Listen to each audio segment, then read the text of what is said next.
Bienvenue dans notre deuxième jour en Floride. Donc nous sommes toujours à Miami pour ce deuxième jour. On a commencé la journée en regardant les avions du balcon de notre logement. Et ensuite, j'ai dû essayer de me familiariser avec cette machine à laver sèche-linge. Bien sûr, je me suis trompée, j'ai mis mon linge à laver dans la partie séchante. Ça n'a pas fonctionné, j'ai galéré comme d'habitude. J'ai dû tout recommencer. Voilà. Après le petit déjeuner, on a laissé les ados se reposer un petit peu et on est allé se promener dans le quartier. On avait repéré un petit parc de jeux et les enfants voulaient absolument y aller. C'est là qu'on a fait notre première rencontre du séjour. Les enfants n'avaient jamais vu un écureuil d'aussi près, donc pour eux, ça a déjà été génial. Une première attraction, entre guillemets, gratuite.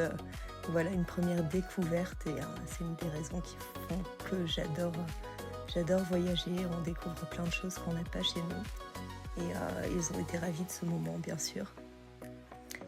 Voilà, on a ensuite enchaîné avec quelques tours de toboggan, vous vous en doutez.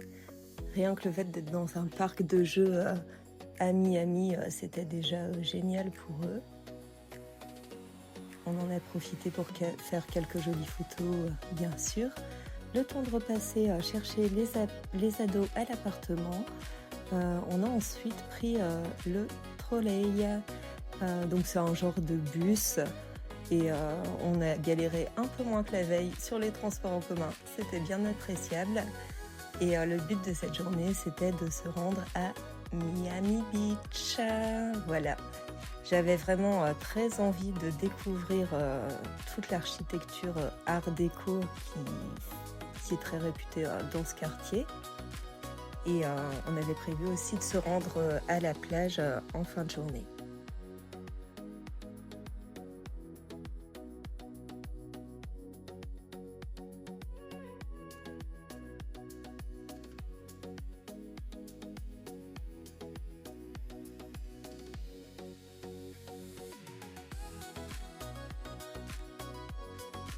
Comme on fait attention à notre budget, même en voyageant, on avait pris des petits snacks avec nous pour éviter d'acheter un peu tout et n'importe quoi sur la route.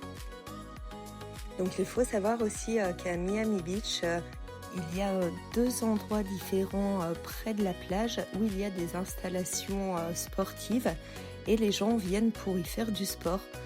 Donc on appelle ça Muscle Beach. Et là, c'était plutôt des installations de gymnastique, des anneaux, des barres. Et un peu plus loin, c'était vraiment des haltères, des bancs de musculation. Et voilà, c'était sur notre liste de choses gratuites à voir à Miami.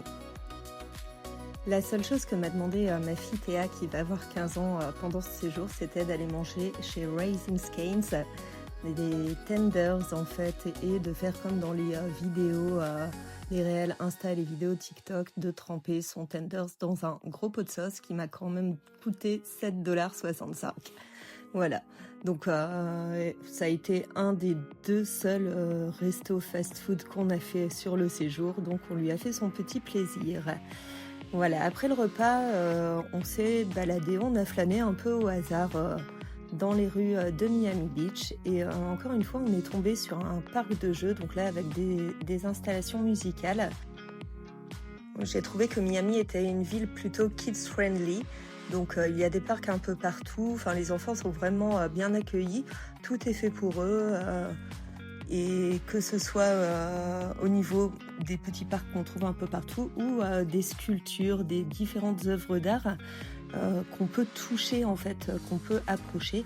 Et vous verrez dans la prochaine vidéo, on est allé à Design District et là c'est pareil, les enfants ont même pu monter sur des installations artistiques et ça a été vraiment une agréable surprise de découvrir que les enfants sont super bien accueillis à Miami et que l'art est partout. Comme je vous le disais dans ma dernière vidéo quand on a visité le quartier de Wynwood.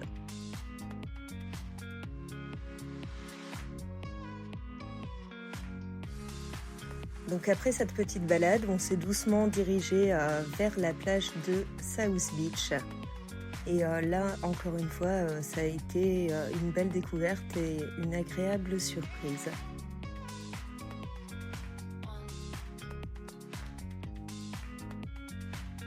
La plage est vraiment magnifique et propre. L'eau est cristalline, très chaude. Enfin voilà, c'était vraiment le paysage de rêve, la plage de rêve. Les enfants en ont énormément profité. Ils avaient pris les masques de snorkeling. Bon, bien sûr, ils n'ont pas vu de poissons à cet endroit. Mais encore une fois, ça a été une façon de profiter gratuitement de ce magnifique séjour au bout du monde.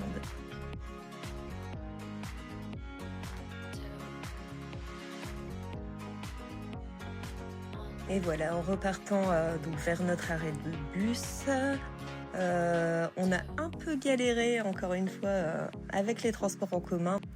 On a eu bien du mal à comprendre les horaires et on a attendu notre bus pendant 30 ou 40 minutes, je crois. Donc sur un banc, mais ça nous a permis de faire une belle rencontre. On est tombé sur un monsieur d'une cinquantaine d'années avec casquette, lunettes de soleil, chaîne en or, rap à fond sur sa JBL et c'était vachement chouette quoi. Voilà, le temps de rentrer en bus, les garçons étaient épuisés et se sont endormis un peu rapidement. Abonnez-vous pour suivre la suite de notre voyage en Floride.